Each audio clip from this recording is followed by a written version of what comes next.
President Trump repeated his attacks on Canada. He said he doesn't want Canada, I'm quoting, to play any part in the American auto industry. So I'll be equally clear.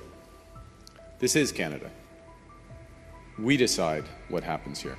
That will axe taxes, unleash our resource production, build pipelines, secure our border, rebuild our armed forces, and stand up to Donald Trump from a position of strength.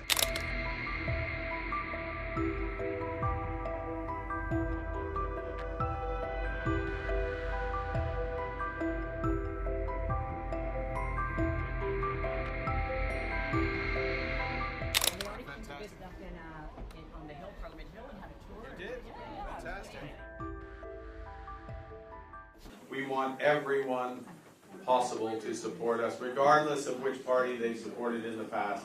The country's coming together. We can win. We are voting for change because we love this country and we want every single person to have the promise of Canada, that anyone who works hard can have a great life in a beautiful, affordable home on a safe street under our proud flag.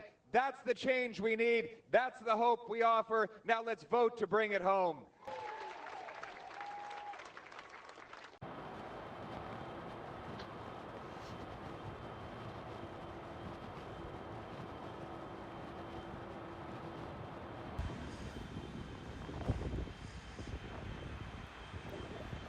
Prime Minister Trudeau was in his own right deeply unpopular, but I don't think the polls would have the Liberals in the position where they're favored to win Monday without what's happened since January 20th and the rhetoric from the American president, particularly that about the 51st state and calling the Prime Minister governor.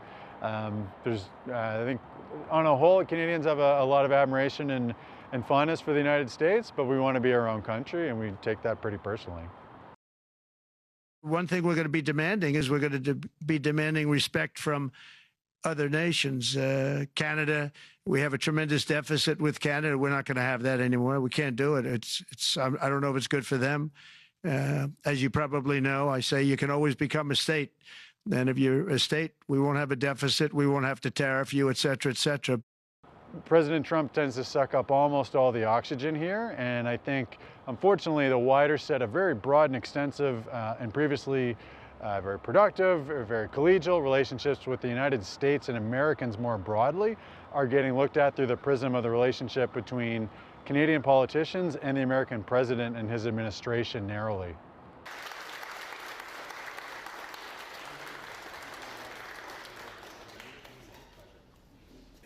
President Trump repeated his attacks on Canada.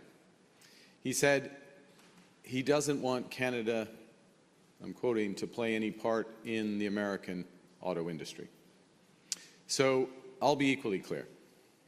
This is Canada. We decide what happens here.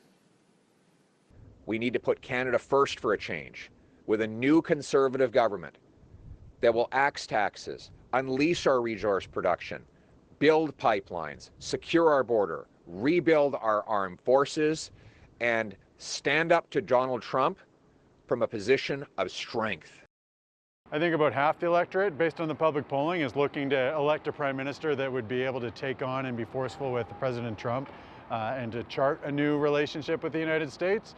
There's about another half of the electorate that is concerned with the same kind of issues that had the Conservative Party up until the beginning of January, 20 points up in the polls, which is a concern about cost of living issues and the state of the economy, particularly for people under about the age of 40, for whom life is increasingly unaffordable.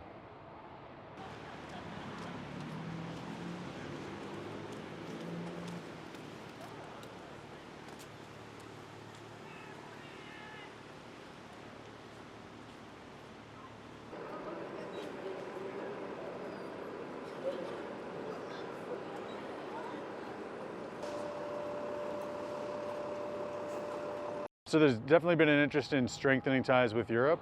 Saw that from Prime Minister Carney too. The Liberals have talked about bolstering our ties with European partners, including in the Arctic for the first time.